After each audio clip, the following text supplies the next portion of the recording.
in your view, is the best way for the Labour Party to tackle that? Send them to the mines, baby. Send Nigel Farage and the Tories to the fucking mines, okay? We need to increase our agrarian output. That's what I would say. We need re-education camps. We need labor camps. Okay?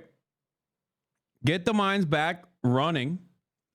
Fix the economy by making every lord serve a sentence in the fucking mines. I'm talking a lot about sending people to mines because I'm in Croatia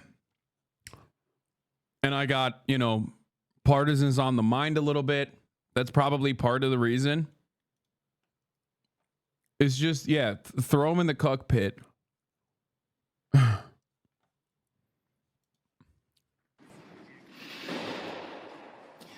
Good question, Alistair, if I may say so. The rise of the far right across Europe and the titanic struggle that's now going on in France with the second round voting this Sunday is very, very serious. The far right has risen because centre parties have moved to the right to try and mop up the support of the far right. Social democratic and centrist parties have moved a bit to the right with them. And we've had some appalling examples of blaming refugees, blaming migrants, blaming boat people that have made a perilous journey to try and get to a place of safety, as if they're the cause of the social problems of our society. Let's stop blaming minorities and start looking at the fundamental inequalities of our society. The message I put out throughout this campaign in my own constituency of Islington North is I am not getting into that of blaming people who've come, for example, from Bangladesh or somewhere else. I'm instead saying bring people together so we solve our problems together. And I think the rise of the far right is dangerous. You won't beat the far right by conceding the ground to the far right. You have to make a stand against their horrible message of hate and... How can you not love this guy? How can you not love this fucking guy, dude? I mean, how could I not love this man?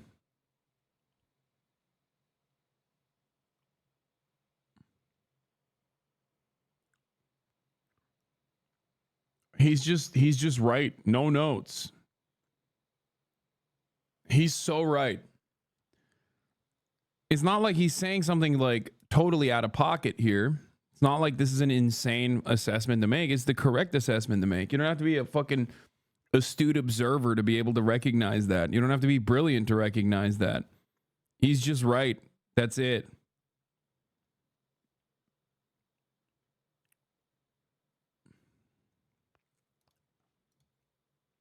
Jeremy, just finally, before we lose you, I just want to fill in the viewers on the fact that Johnny Mercer has lost his seat and Therese Coffey, former cabinet minister, has also lost her seat. But I just want to finally ask you also about Labour's position on Israel-Gaza, which has been costly to the party tonight. Jonathan Ashworth has lost his seat. Other people are in trouble over it. What's the lesson? Well, the lesson is that people are appalled when they see the pictures of the destruction of Gaza. Yeah, also Corbyn right now, I mean, he'd be fucking getting absolutely cumstered by British media, but low key, given the attitude that the British population has towards Israel right now, that is another moment of pure vindication. He literally would be the perfect Labour candidate. He would get constantly fucking yelled at for anti-Semitism and whatnot. But right now, imagine him leading the fucking Labour Party. Like if he was able to like actually fucking weather the storm. Oh my God.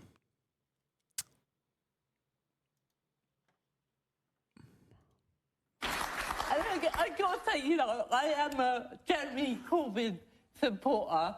I think the main reason I am is because I feel that his words are backed up by decades of actions. And I'll just say one quick story. When my disabled friends were holding tiny demos all over to try and cling on to their basic human rights, only 2 MPs turned up again and again. And those 2 people were Jeremy Corbyn and John McDonnell. And I think that shows a real deep commitment to standing up for the rights of people who really need support and help, and of campaigning relentlessly in their own spare time for equality, peace and justice. And that's why I believe he's such a rare breed of politician, because his words are backed up by decades of action. She's And right. how many- She's so fucking right, dude. It may, excuse me, goddamn, I got chills. She's deaf, chatters. Don't be fucking assholes here, and don't be ableist. It is just like, dude, across the board, he's better than Bernie Sanders. And you know my opinions on fucking Bernie Sanders. Okay? I have loved Jeremy Corbyn for a very long time. I think he's fucking incredible. His only issue is that he's too much of a fucking pacifist, and he didn't have that dog in him.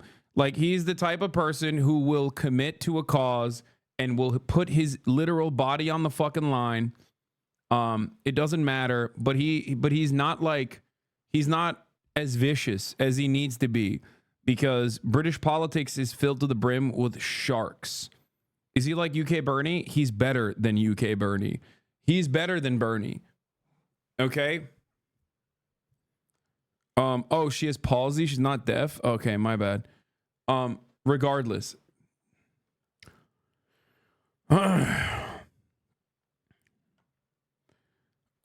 I'm not super familiar with this, but why do people accuse Jeremy Corbyn of being anti-Semitic? Because he has an infallible record.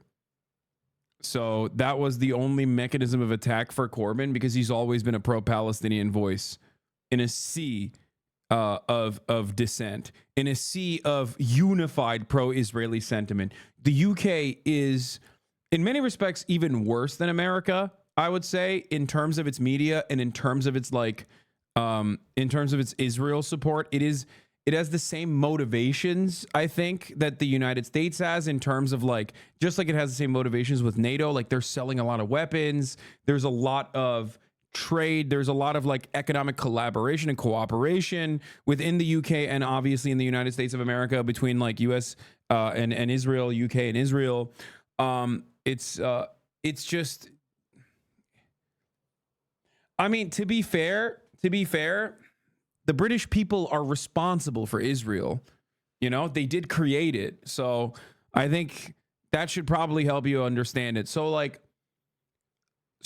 it especially at a time when Corbyn has been such an outspoken advocate, saying things like we should be more reasonable about Hezbollah. You know what I mean? That's completely within, that is completely outside of the bounds of reason for anyone over the age of 40, even especially back then when he said that. You know what I mean? Nowadays, there is a lot more leeway for Palestinian emancipation. Demonstrating that kind of sentiment is actually no longer a burden, but a benefit. But back then, it was what are you saying? That's crazy. You hate Jews. That was what they hit him with.